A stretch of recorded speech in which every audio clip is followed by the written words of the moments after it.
আল ওয়াবিলুস সাইয়্যিব নামক কিতাবে আল্লামা ইবনে কাইয়িম রাহিমাহুল্লাহ বলেছেন, সালাত পড়তে গিয়ে, নামাজ পড়তে গিয়ে মানুষ 5টা শ্রেণীতে বিভক্ত হয়।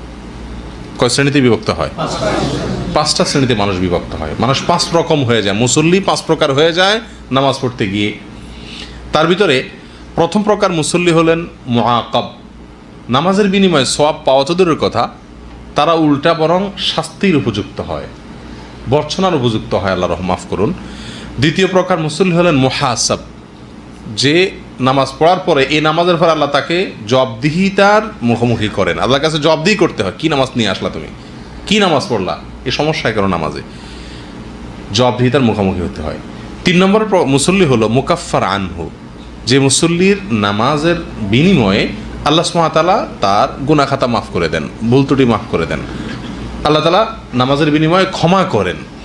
4 নম্বর হলো মুসাব, যে ব্যক্তি নামাজের বিনিময়ে আল্লাহ সুবহানাহু ওয়া তাআলার কাছ থেকে সওয়াব অর্জন করে, সওয়াব পায়, আল্লাহ তাআলা তাকে নামাজের বিনিময়ে সওয়াব দেন, বিনিময় দেন, অতিরিক্ত পুরস্কার দেন।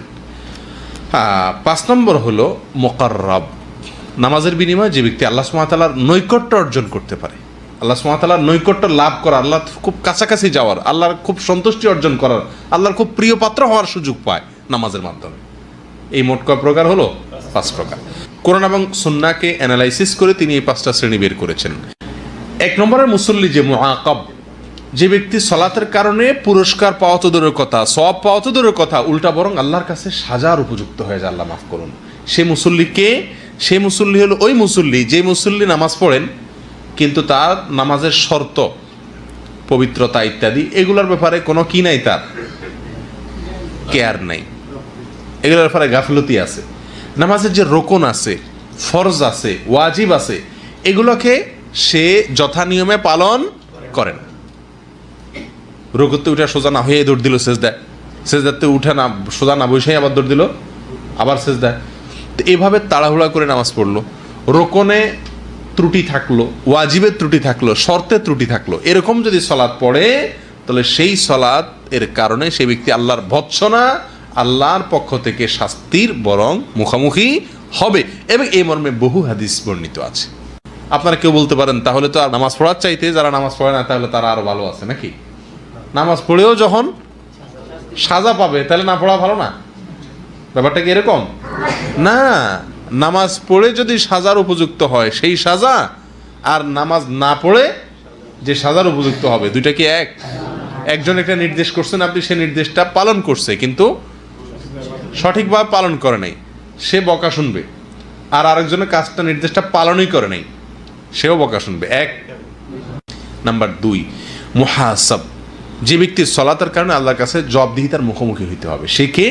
সে হলো ওই ব্যক্তি যে ব্যক্তি নামাজ পড়ছে, নামাজের শর্তগুলা মোটামুটি ঠিকভাবে পালন করছে, নামাজ পড়তে গিয়ে ফরজ এবং ওয়াজিবগুলাও মোটামুটি ঠিকভাবে পালন করছে, কিন্তু নামাজের শুরু থেকে শেষ পর্যন্ত কি পড়ছে আর কি করছে সে কিছুই জানে না।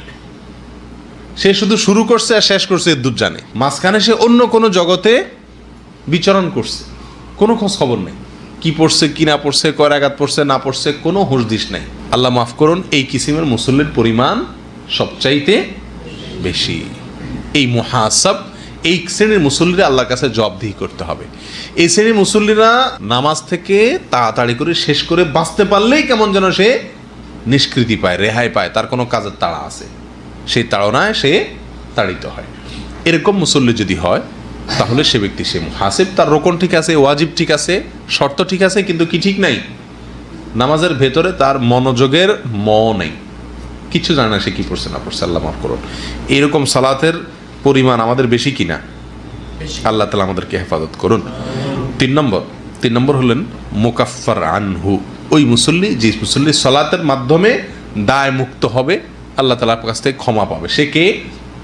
সে হলো ওই সালাতকারী, ওই মুসল্লি যে ব্যক্তির সালাতের শর্ত সে ঠিকমতো পালন করছে, রোকনগুলোও ঠিকমতো পালন করছে, ওয়াজিবগুলোও ঠিকমতো পালন করছে, ধীরস্থিরতাও ছিল, সব কিছু যথানিয়মে করছে, এবং মনোযোগ রাখতে গিয়ে সে শয়তানের সঙ্গে লড়াই করছে। পরিপূর্ণ মনোযোগ তো রাখতে পারে নাই, কিন্তু চেষ্টা করছে। মন অন্যদিক চলে গেছে, হঠাৎ করে তার মনে হলো না আমার তো এই টাইমে এই কথা চিন্তা করার কথা না, আমি তো আল্লাহর সামনে দাঁড়িয়ে আছি। সঙ্গে সঙ্গে সে মনটাকে ফেরত নিয়ে আসছে, ফিরিয়ে নিয়ে আসছে, নিজেকে ভৎসনা করছে যে আমার তো এটা ঠিক হয় না। শয়তানের সঙ্গে এবং নফসের সঙ্গে কি করছে, সে লড়াই করছে।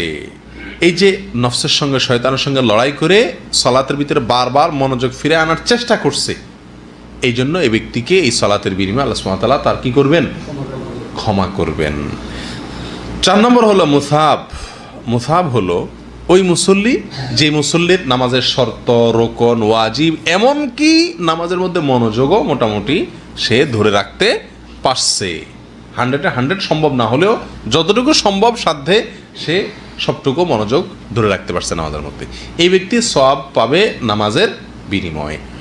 5 নম্বর মুকাররাব, আল্লাহর কাছে যে ব্যক্তি নামাজের মাধ্যমে আল্লাহর খুব কাছাকাছি যেতে পারবে, আল্লাহর খুব নৈকট্য অর্জন করতে পারবে, সেই ব্যক্তিকে, সেই বিভক্ত হলো ওই ব্যক্তি যে ব্যক্তি এই সালাতের শর্ত, রোকন, ওয়াজিব, মনোযোগ, খুশু সব ঠিক মতো করছে, পাশাপাশি এই মন নিয়ে সালাত আদায় করতে পারছে যে আল্লাহ সুবহানাহু ওয়া তাআলার সামনে দাঁড়িয়ে তিনি সালাত আদায় করছেন, এই কথার ইস্তেহজার করতে পারছে।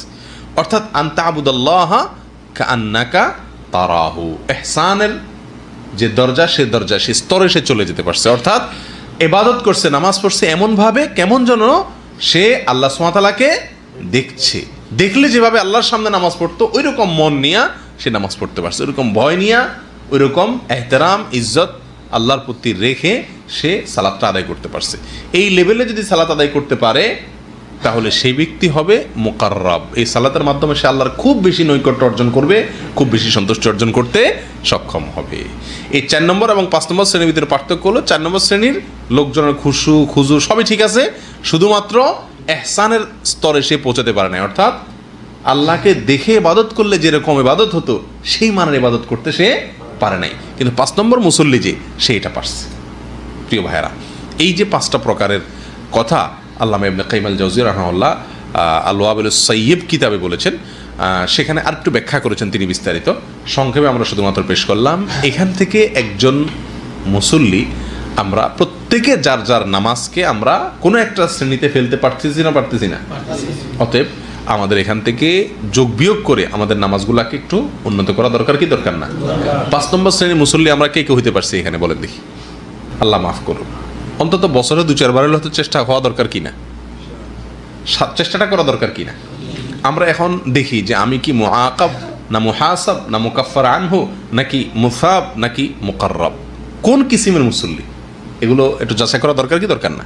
আল্লাহ তাআলা তৌফিক দান করুন।